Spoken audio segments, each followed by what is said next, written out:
Hey YouTube, how's it going? This is Gamester81. This is my first video of many I plan on posting on YouTube. I've been following your guys' reviews on consoles and game reviews, and I really enjoy them, so I plan on posting some videos of my own as well. In fact, my collection is close to 180 systems, including obviously systems, handhelds, and some old vintage computers. So if you have any if you have any suggestions as far as what systems or games you'd like me to review, don't hesitate to ask. I'd be happy to oblige for you guys. But this particular video is over 3 different systems, and let's start with the Nintendo 64, shall we?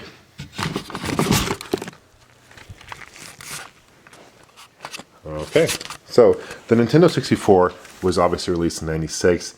I have GoldenEye 007 because it's my favorite game on the system.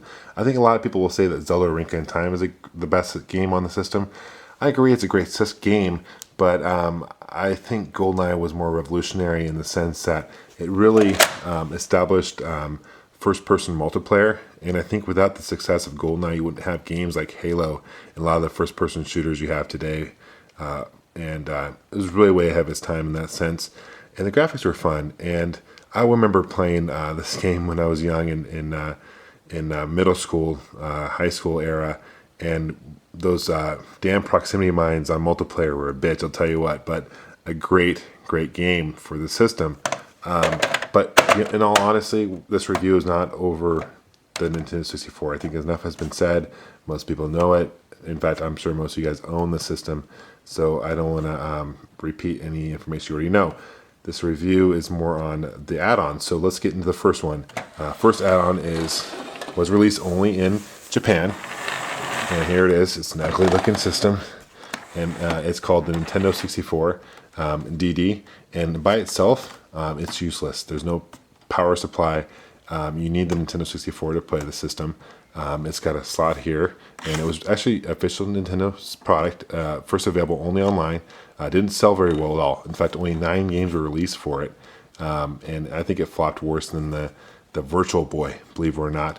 But it's a very cool system in itself. This is one game. What the disc looks like, it's SimCity 64. And in fact, I'm a big SimCity fan, a big Sims fan. And I think of the SimCities, this is probably the best one. You can actually go down on the street and level and mingle with the citizens. Granted, I understand the fact they're saying because it's in Japanese, but the graphics and the idea, super cool. So I definitely recommend it, particularly if you speak Japanese. But very cool system. And it just plugs in like here. And if you will see, here's the Nintendo 64, and it just plugs in very nicely on top, and there's actually screws on the bottom. You have to screw it on, and in order to play the game, you've actually got to take the top one out. Otherwise, it's going to play the top game, and that's kind of interesting. But overall, it's a very cool. It matches the design. It really meshed really well, and as you can see, I don't know if you can let me take this off real quick. This is going to fall off, I have a feeling, but if you look at the very bottom, there's actually a slot. So Nintendo obviously was planning on coming up with didn't fall off good. Planning on coming up with an add-on. In fact, Nintendo was working with Philips for a while on a system, and they came out a CD drive for the 64 since the 3DO was around, and there was the Sega CD and all those other things at the time. And unfortunately, they had a great disagreement on who had the rights to the games, and they didn't end up releasing anything. So Philips broke off and created the Philips CDI, which flopped miserably. But there were 4 games for the CDI that were Nintendo franchises. 3 of them were Zelda games. 1 of them was a Mario game, and all of them were shit. They're kind of cool to have because they're Nintendo games, supposedly for a different system, and they're pretty rare. So if you're a collector, I highly recommend picking them up. But if you're looking for a fun factor, they're shit games, so don't play them for fun, okay? But that's kind of interesting. And then also Nintendo later on had negotiations with Sony to do another CD add-on. And unfortunately, Nintendo got hot-headed again and fooled themselves and said, you know what, no, we can do it on our own. And Sony said, you know what, that's too bad. Because, at the time, Sony was looking to get into video games. They had Sony Interactive, and they had released some games for the Super Nintendo and Genesis. And they were looking to get in their foot in the door. And you know what, they basically Sony said, you know what, we learned enough technology from Nintendo, we're going to go and create our own system. And that system today is this PlayStation 1 blew the 64 out of the water. So there was 9 games for the DD system. I have a few that I'll show you. Obviously, you got SimCity 64. Nice cases. This is a RadNet. This is the website that it was only available on. I guess this is some kind of modem. If you speak Japanese, could you please translate that for me? Thank you. This is the F0X expansion kit, so you need the F0 on the 64 to be able to play that. This is a Dashuken Giant, which is kind of a cool game, very similar to kind of style of Mario 64, where you're giant roaming the earth. And I'm going to do some video reviews of these games later on as well, so be sure to subscribe, and I'll put those on.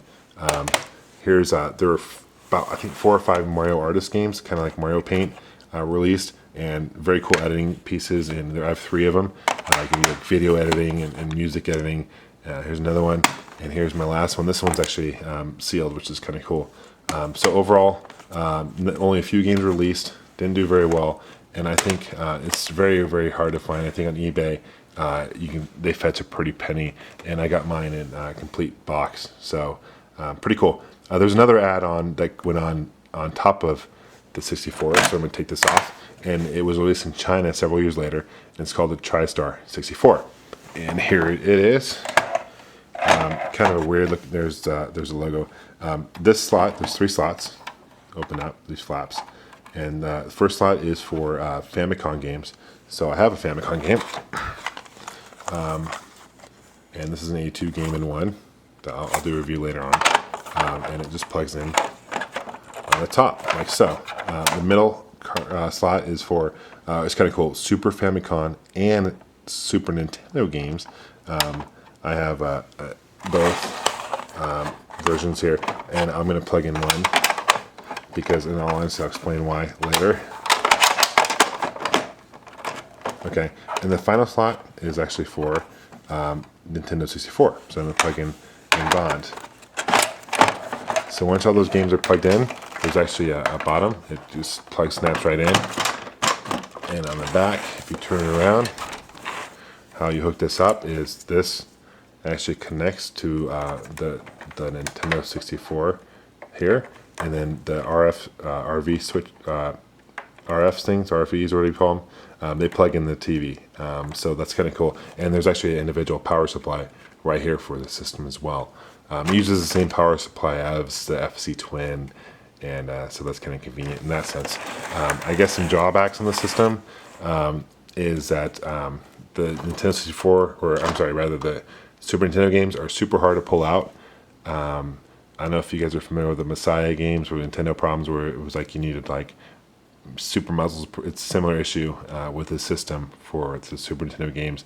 This button, I have no idea what that does, but some really cool features on it are unlike the FC Twins or any other family clones, there's no switch to switch out games.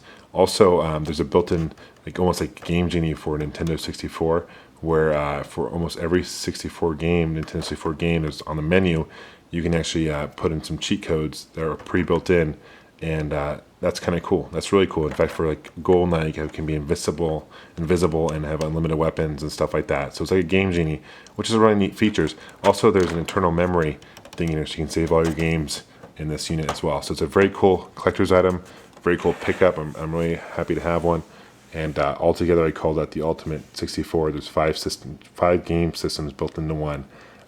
Thank you for watching, and we'll see you soon. Thanks, YouTube. Bye.